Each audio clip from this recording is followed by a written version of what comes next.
Os melhores contos. Apresentação e narração: Agnello Fedel.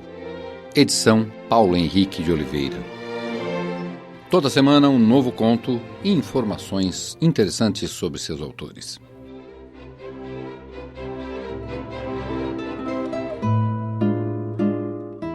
Graciliano Ramos de Oliveira nasceu no dia 27 de outubro de 1892, na cidade de Quebrangulo, Alagoas. Primeiro filho de Sebastião Ramos de Oliveira e Maria Amélia Ferro Ramos, viveu com seus 15 irmãos nas cidades de Viçosa, Palmeira dos Índios e Buíque, enfrentando a seca e as surras aplicadas pelo pai. Diante disso, Graciliano desenvolveu a ideia de que todas as relações humanas são regidas pela violência. Graciliano seguiu para o Rio de Janeiro assim que terminou o segundo grau e lá trabalhou como jornalista. Em 1915, voltou para Palmeira dos Índios, Alagoas, permanecendo junto ao pai. Nesse mesmo ano, casou-se com Maria Augusta de Barros, que faleceu em 1920, deixando 4 filhos pequenos. Foi eleito prefeito da cidade de Palmeira dos Índios, permanecendo no cargo até 10 de abril de 1930.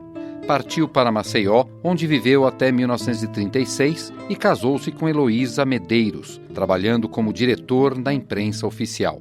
Voltou para Palmeira dos Índios e fundou uma escola, período em que iniciou o romance São Bernardo. Graciliano lançou seu primeiro livro, Caetés, no ano de 1933, romance que escrevia desde 1925.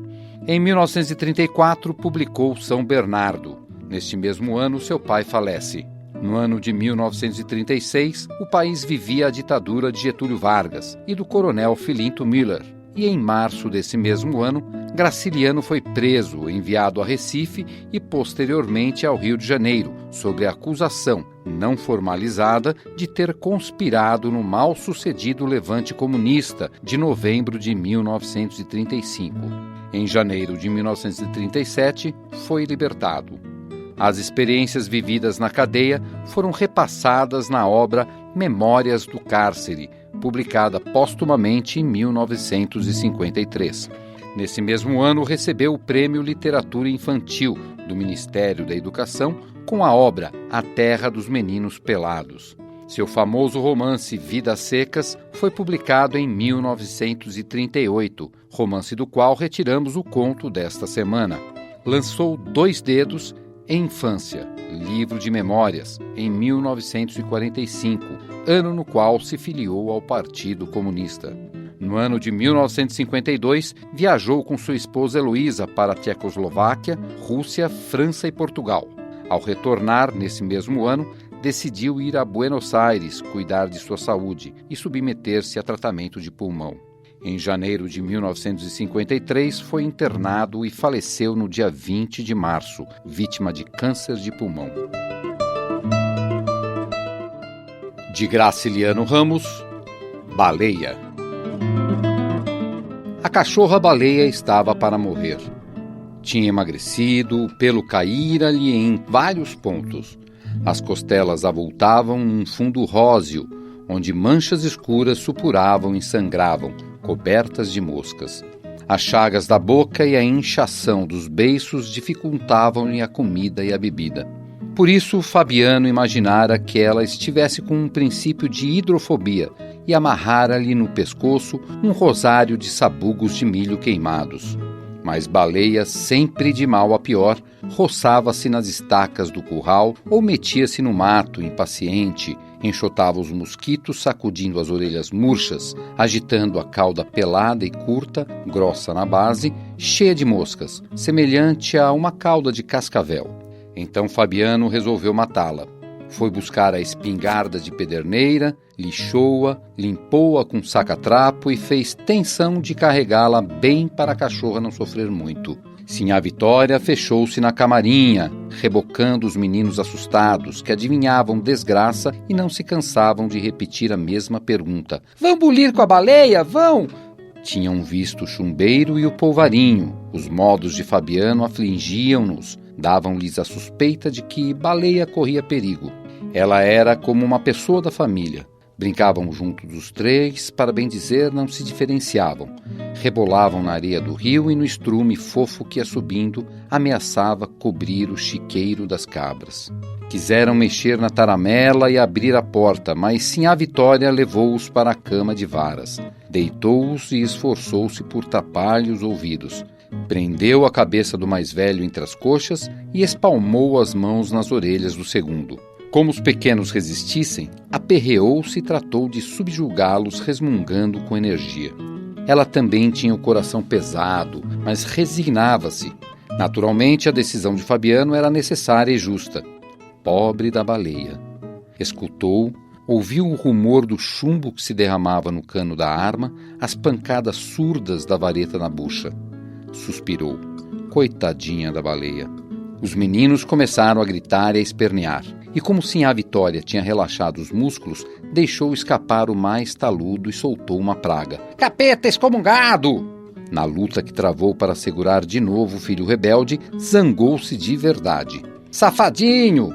Atirou um cocorote ao crânio enrolado na coberta vermelha e na saia de ramagens.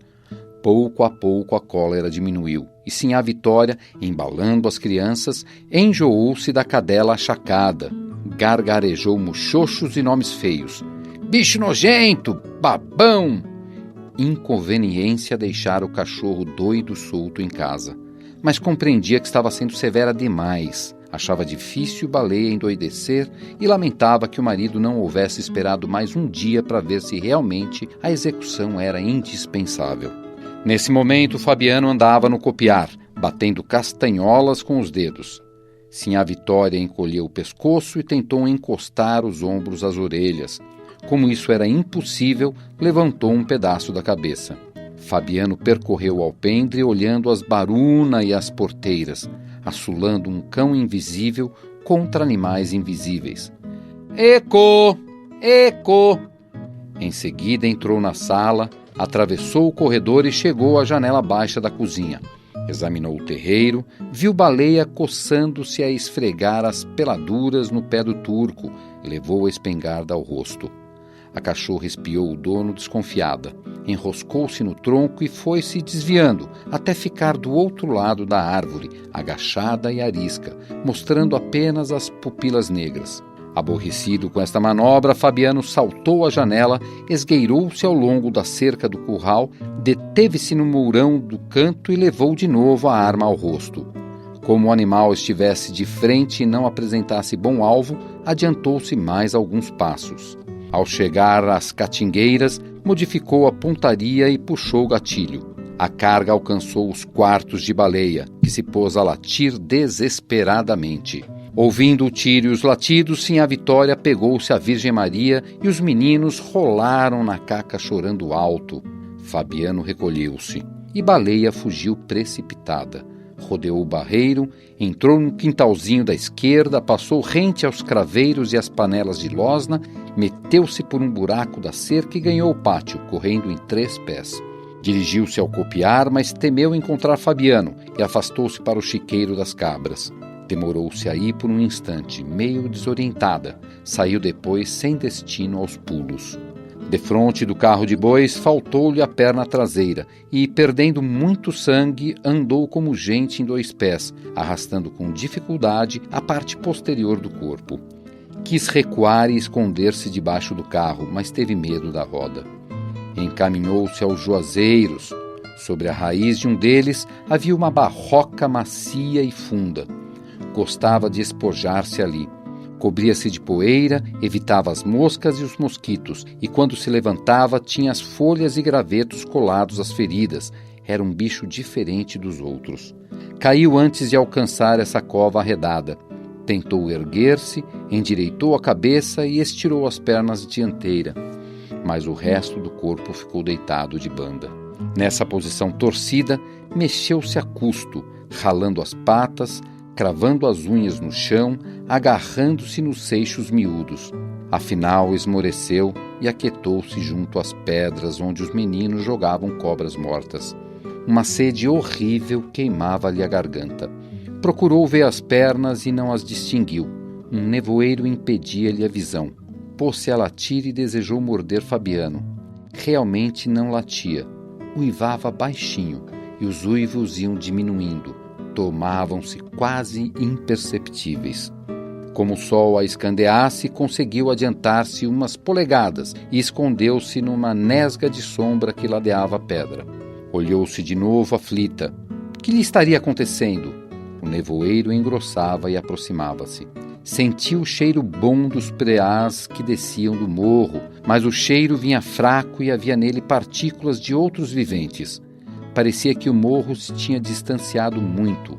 Arregaçou o focinho, aspirou o ar lentamente com vontade de subir a ladeira e perseguir os preás, que pulavam e corriam em liberdade. Começou a arquejar penosamente, fingindo ladrar. Passou a língua pelos beiços torrados e não experimentou nenhum prazer. O olfato cada vez mais se embotava. Certamente os preás tinham fugido. Esqueceu-os e de novo lhe veio o desejo de morder Fabiano, que lhe apareceu diante dos olhos meio vidrados, com um objeto esquisito na mão. Não conhecia o objeto, mas pôs-se a tremer, convencida de que ele encerrava surpresas desagradáveis. Fez um esforço para desviar-se daquilo e encolher o rabo. Cerrou as pálpebras pesadas e julgou que o rabo estava encolhido. Não poderia morder Fabiano. Tinha nascido perto dele, numa camarinha sob a cama de varas, e consumira a existência em submissão, ladrando para juntar o gado quando o vaqueiro batia palmas. O objeto desconhecido continuava a ameaçá-la. Conteve a respiração, cobriu os dentes, espiou o inimigo por debaixo das pestanas caídas. Ficou assim algum tempo, depois sossegou. Fabiano e a coisa perigosa tinham se sumido. Abriu os olhos a custo. Agora havia uma grande escuridão. Com certeza o sol desaparecera. Os chocalhos das cabras tilintaram para os lados do rio. O fartum do chiqueiro espalhou-se pela vizinhança. Baleia assustou-se. Que faziam aqueles animais soltos de noite? A obrigação dela era levantar-se, conduzi-los ao bebedouro. Franziu as ventas, procurando distinguir os meninos. Estranhou a ausência deles. Não se lembrava de Fabiano. Tinha havido um desastre, mas Baleia não atribuía a esse desastre a importância em que se achava, nem percebia que estava livre de responsabilidades. Uma angústia apertou-lhe o pequeno coração. Precisava vigiar cabras. Àquela hora, cheiros de sussuarana deveriam andar pelas ribanceiras, rondar as moitas afastadas. Felizmente, os meninos dormiam na esteira, por baixo do caritó onde Sinhá Vitória guardava o cachimbo. Uma noite de inverno, gelada e nevoenta, cercava a criaturinha. Silêncio completo. Nenhum sinal de vida nos arredores. O galo velho não cantava no poleiro, nem Fabiano roncava na cama de varas. Estes sons não interessavam Baleia, mas quando o galo batia as asas e Fabiano se virava, emanações familiares revelavam-lhe a presença deles. Agora parecia que a fazenda se tinha despovoado. Baleia respirava depressa, a boca aberta, os queixos desgovernados, a língua pendente e insensível. Não sabia o que tinha sucedido. O estrondo, a pancada que recebera no quarto e a viagem difícil do barreiro ao fim do pátio desvaneciam-se no seu espírito. Provavelmente estava na cozinha, entre as pedras que serviam de trempe. Antes de se deitar, Sinhá Vitória retirava dali os carvões e a cinza, varria com um molho de vassourinha o chão queimado, e aquilo ficava um bom lugar para cachorro descansar. O calor afugentava as pulgas, a terra se amaciava. E findos os cochilos, numerosos preás corriam e saltavam. Um formigueiro de preás invadia a cozinha. A tremura subia, deixava a barriga e chegava ao peito de Baleia. Do outro peito para trás era tudo insensibilidade e esquecimento. Mas o resto do corpo se arrepiava. Espinhos de mandacaru penetravam na carne, meio comida pela doença. Baleia encostava a cabecinha fatigada na pedra. A pedra estava fria. Certamente Sinhá Vitória tinha deixado o fogo apagar-se muito cedo. Baleia queria dormir. Acordaria feliz num mundo cheio de preás. E lamberia as mãos de Fabiano, um Fabiano enorme. As crianças se espojariam com ela, rolariam com ela num pátio enorme, num chiqueiro enorme. O mundo ficaria todo cheio de preás, gordos e enormes.